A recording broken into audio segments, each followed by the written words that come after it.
I make music, but it's like I don't make it so I could be like, oh, I like this record. This record is crazy. If the public is like, oh, this record is crazy, I'm like, oh, my job is done because that's what I make it for. I would be selfish if I'm like, oh, I'm just doing this for me.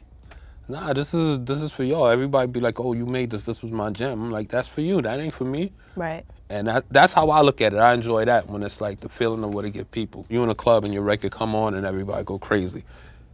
As a producer, that's one of the most amazing feelings you can have.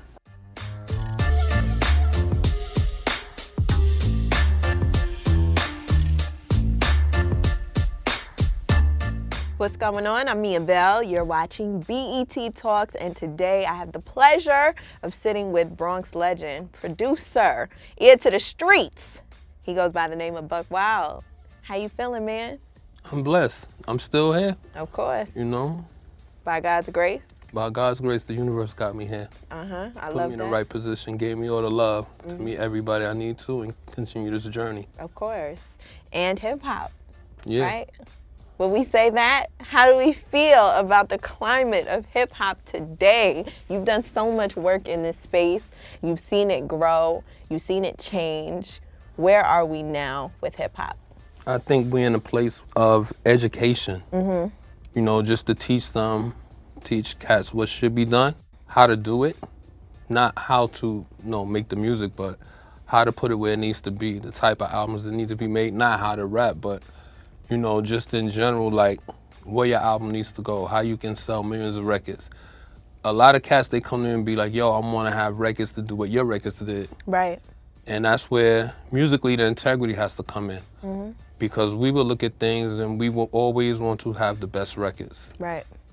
When I came in and started producing, some of the cats was there already, like the Pete Rocks, the Q-Tips, the Large Professors, Diamond D, Showbiz, etc. Before them, it was like Bomb Squad, Howie T, and a plethora of other producers. And we always felt like, yo, we want to be able to make them proud. Right. And one of the first ones I met was Hank Shockley. Okay. And he gave me flowers like, yo, your beats is real dope. Yo, keep doing your thing. And I'm like, you telling me my shit is dope.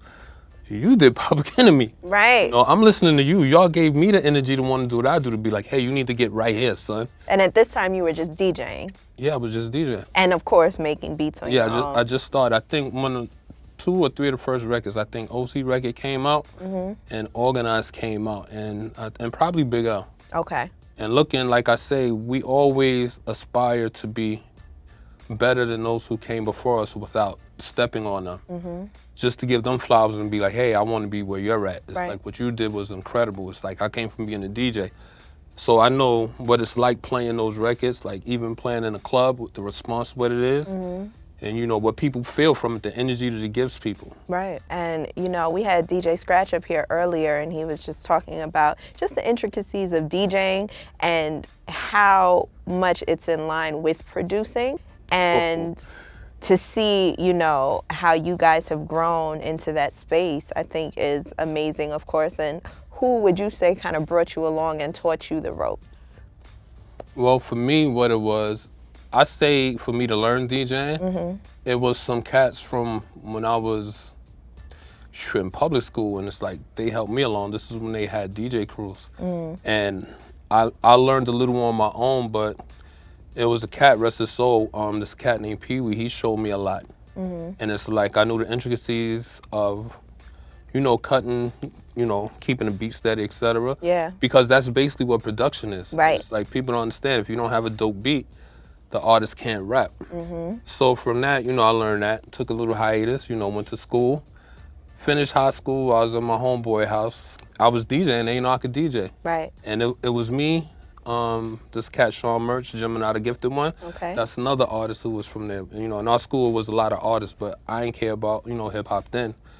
Craig G, Sean Price, I think Coco Brothers was there. It was a ton of artists, and it's like, I didn't have my mind focused on that, but I didn't know that I could actually really do this till when I was out of school. Right. If I knew that, everybody was in school banging on the table, kicking rhymes and getting into dumb shit. Yeah, they were producing. No, they was artists, Craig G. And artists, yeah. Sean Price, the legendary Sean Price, when you wow. Yeah, this is what I say, like. All in the same space. My man B.I.G, he was there, that was Jay Cousin.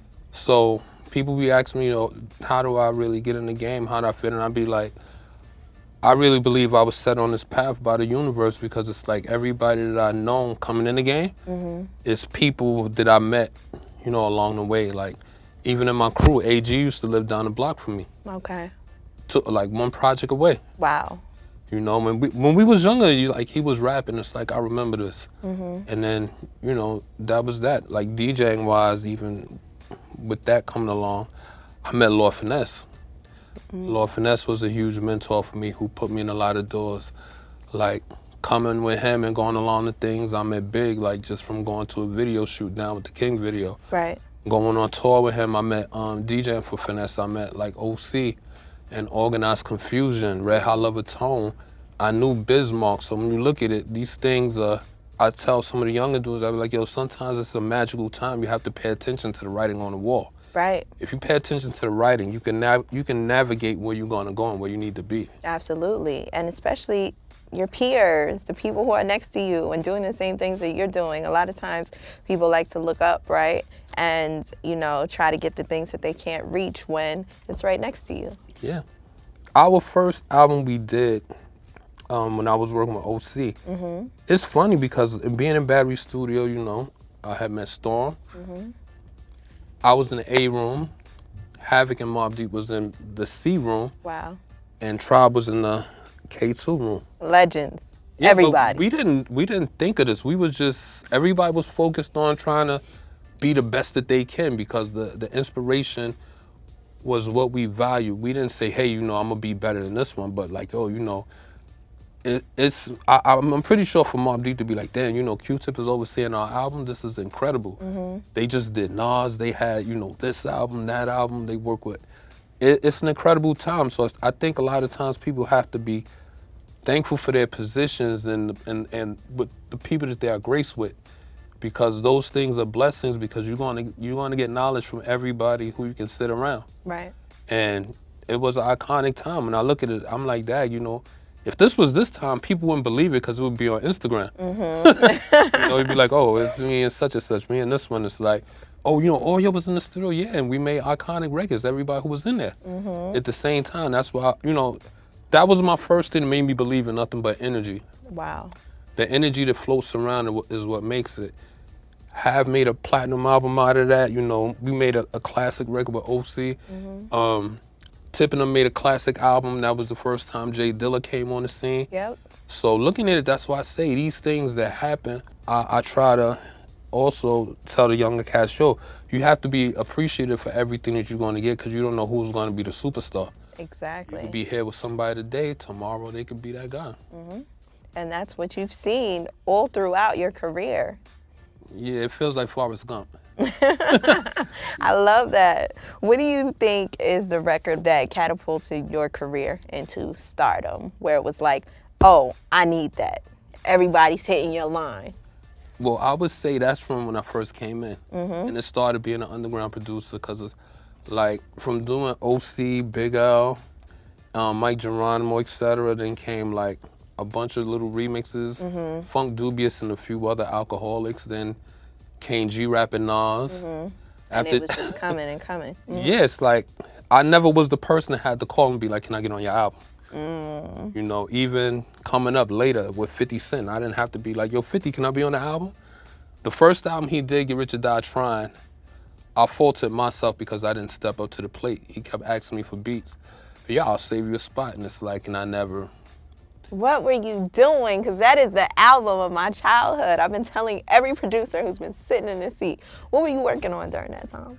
I think I was trying to develop a group and to look at it, but I still was harvesting beats. So by the time I did see him for the Massacre, Right. my friend told me like, yo, he just recorded the first beat on your CD. And I didn't come there to give him the CD. I came down and it's like I was meeting Duke the God for Cameron. Wow. And 50's like, yo, you ain't gonna why you ain't give me no beats still? It's like, yo, I'm working on my new album. Can I get some beats? So I just reached in my pocket and was like, all right, here. And I went back uptown because I like, okay, I'm not gonna miss this one. I kicked myself for missing the first one. And he kept telling me he'll hold me a spot. No one holds you a spot, really. Right. Except if you DJ Premier. Yeah. But this is, I believe all of this is because of the respect from people and also the respect of our peers. Right. So even looking like y'all had Havoc here, Havoc is one person that I hold to that also, because a lot of people talk about greatness and this person, this, and I'm like, yo, he's one of the consistent ones. If that's not great, then you tell me what is. He's not just getting a record on an album, he's putting singles and hits out. Yeah. And I think in this time, even with the underground cats, they're missing that. Right. They want to be on BT, they want to be on Hot 97, but they don't know how to make the record. What's going to be the record that's going to make people jump up and down? What's going to be the record to make the females be like, oh, this is my jam right here? So they don't have that experience yet. So we're going to dig in these crates, and I want you to tell me something good about the production on each album that I show you. Now, we talking Gangstar, DJ Premier. Talk to me. Flawless. Yeah? Premier's the greatest. Everyone say Dre. We not from LA. Dre is dope, but Premier is my hero. That's the dude who I used to chase. Once I was on Biggie album with him, and I got a record that worked, I was like, oh, it's about time. Because if Premier does it, and if you notice, if you follow Premier, everything he does, it just flies. Everybody wants to work with Premier. Yeah. And having that feeling for me to be a person where it's like, I don't have to chase people and my phone rings. I'm not saying that I'm in that bowl, but it's like, it feels good to be able to be like, wow, that's what Primo would do. They would call Primo. So with that, you just got to say that's just great. Yeah. Great from the greatest. Okay. I love that. I love that. Now, we had a mention of Jay Dilla. Oh, man. Say something good. It's nothing. Yo, words can't express for Jay Dilla, because it's like he was going too soon. Because for him to be who he was about to be one of them cats to just turn the game upside down. Right. And we didn't have a long time here on earth with Jay Dilla. Like, he's one of them dudes, people be like, yo, he's the greatest. And I'd be like, yo, you don't know what he would have did. Y'all just basing it off the beat tape. Right. Look at his records and see what he's done in the studio. When you look at records like Drop from Far Side, how you take the loop and make it go backwards and make some insane record. You know what I'm saying? Genius. Yeah, like the dude is like, the best thing about in the 90s and 2000s, you always tried to outdo what the other person was doing. And he came from Detroit here, however he met Q-Tip and them. And it's like, he came in, like a lot of dudes did, they came in with a bang. Like dudes like him and High Tech and it's a few others, it's like, that's what, when you say the competition, you live it. When you wake up, you got these guys to worry about on your mind. Right. There's no whack producer really in the 90s. All of these dudes is on fire. Yeah. And if you met in the studio and they say, hey, we want to hear some beats, you have to beat them. So you're like, okay, cool, they're gonna come with us. So I need to have my A game in my pocket. How much do you think that changed now with producers these days? Oh man. It's not the same. That look of, to be like, yo, competitiveness is gone. Because if you think about it, all these guys was different. Right. We all were different. We all did something different. We didn't want to make the same beat Dilla made, that High Tech made, that Premier made, Havoc made. We all was different. So it's like, when you look at it, if you put a collage together, you could say, yo, every picture in this collage is different because everybody brought something different. Right. And that's what it was. Talk to me. Busta, his second joint, When Disaster Strike. Oh man, Busta's one of those dudes, and I say, not just as an MC, but he's probably the greatest hip hop artist of all time. Wow. Cause he has that compassion. Busta will do, if that song has 14 songs on it, Busta will do like 140 and pick the best 14. Oh. Busta's that competitive. Not just on the mic, but also on stage and when he's putting his album together. If he sees, like, say like if Biggie had just put out this album, he'd be like, and Biggie would say, yo, God, that album is fly. Wait till I do my album. It's like, yo, you got me in my bag. Busta's ultra competitive. And it's like, this is what artists aren't now. Right. And the thing I love about Busta too, how he bring Coi Leray in his world a lot. And he's trying to mentor her, Scarlett, and it's like he does things for artists that other artists don't do. He's like, look, I got my light, but I'm gonna bring you on my light. You're gonna get on my stage, you're gonna be on the record with me. We're gonna make something incredible, and everybody's gonna love it. Yeah. So with Busta, it's like, I say not only his albums, but his energy, it's him as a person. Yeah. That's what the 90s bring. Yeah, and he's somebody who loves to give everyone their flowers, like you said. He does. And I think that's what's going to continue to allow him to flourish in that space too. Naughty by nature. A great MC, a great producer, also another great MC, Vinny, and an album full of hip-hop classics, anthems. Yeah. Like, they are the anthem kings. There's no one who does better anthems than Naughty. What about the anthems now? In 2023, do we have any? Would you say? Well, I don't know. I wouldn't know how to say that because look, I don't have to say it. It's like we would hear it in the airwaves. Right, we would know. Yeah, we would know. Get Rich or Die Trying. One of the last great albums ever made. Platinum in a Day, you know. And I say this, I always knew that he was gonna do it, and it's like, it's happy to say he did it. Yeah. You know, because it's like, he's an amazing artist, and a lot of people didn't get him when he had the other album he put out, you know, through Landspeed, while everybody was like, yo, this dude is amazing, not Kid. Right. And then he dropped, he revolutionized the mixtape world. Everything that he's done to pop off, Wayne did what he did, and Wayne made waves. It's like, you can't go wrong with 50. 50 is one of them artists where it's like, he's a cultural icon. When 50's in his bag, there's nothing that he can do wrong. Right. We need 50 in his bag when he did this album and the second album, because it's like, he's a masterful artist. Yeah. Yeah. I agree. This is that one. Yeah. Now we're going to switch it up a little bit. Ooh, man. Take it to the A. Okay. I don't even say they from the A. They are like really from the A, but on this you have one of the most, how can I say this? One of the most prolific MCs, Andre 3000. Yep.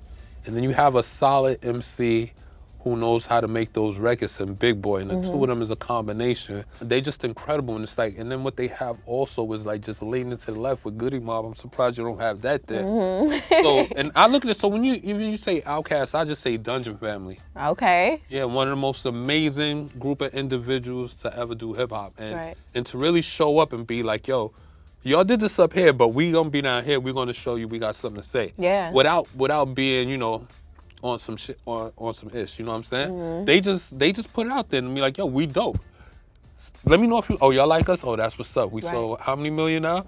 The world likes us, so we good. Confident, not cocky. Nah, it's like, every MC is cocky. Right. Because it's like, you have to have that confidence. That confidence makes you cocky. Right. I'm sure Andre is a little cocky, because when you got the whole world saying that you top 3, or you might be the best ever, I'm sure you feel it. You have to feel it. And it's like, he don't want to rap now. So it's like, that already shows, like, you already did it all already. Right. So he doesn't have to.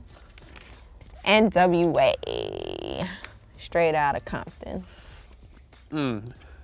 How could I describe this? Like, this to me, I would say gangster rappers, like between this and BDP album, KRS-One album.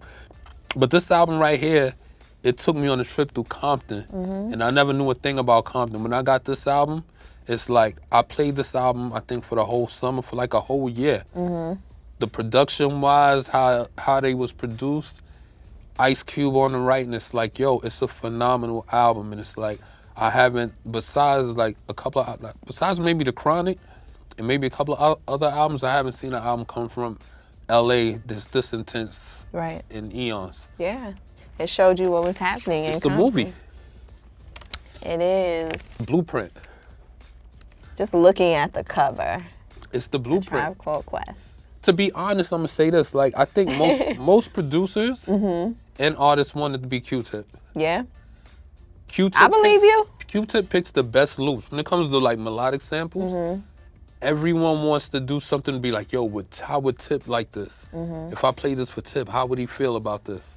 Would he like it? Because he doesn't like anything. He's the dude come to the studio. We did that record. He said, I don't really like that. Yo, erase that. Really? Yeah. He's a perfectionist. And it's like, you know, Quest said, it's like, yo, they're the yin and the yang. But they're the perfect balance. Him, Fife, Tip, and Ali.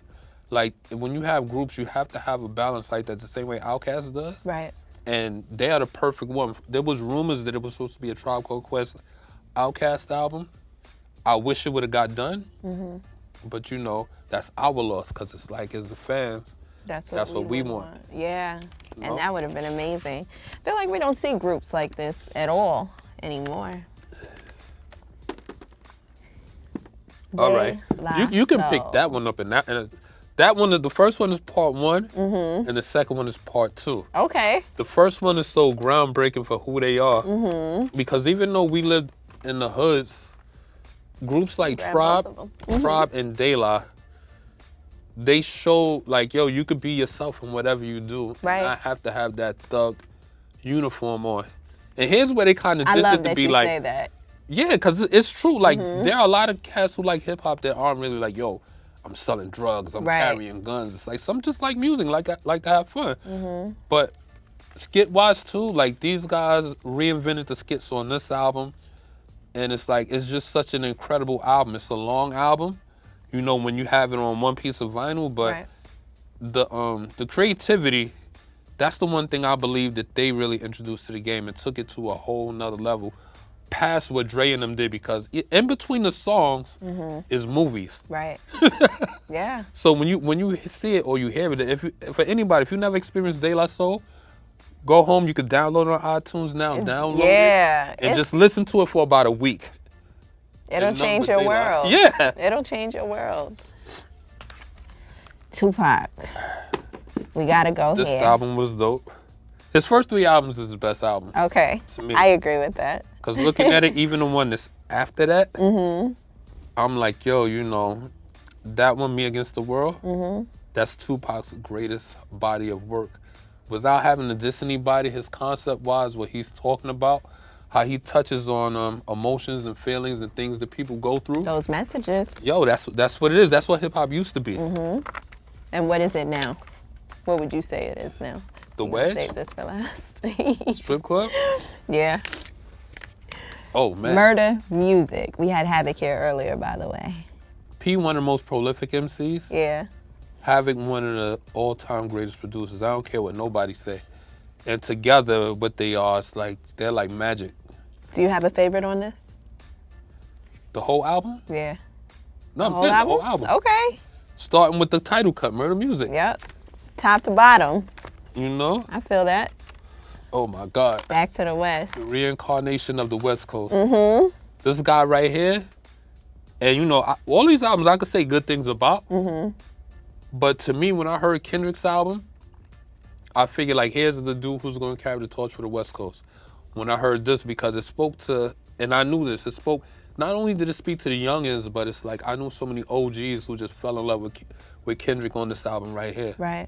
And it's like, when you're an artist, that doesn't really happen, especially nowadays. And it's like, he's been that guy since he dropped, and that's why he's on top of the moon, but people can't touch him now. Exactly. You know, he's an amazing individual, even the way he thinks, how he thinks his concepts, everything.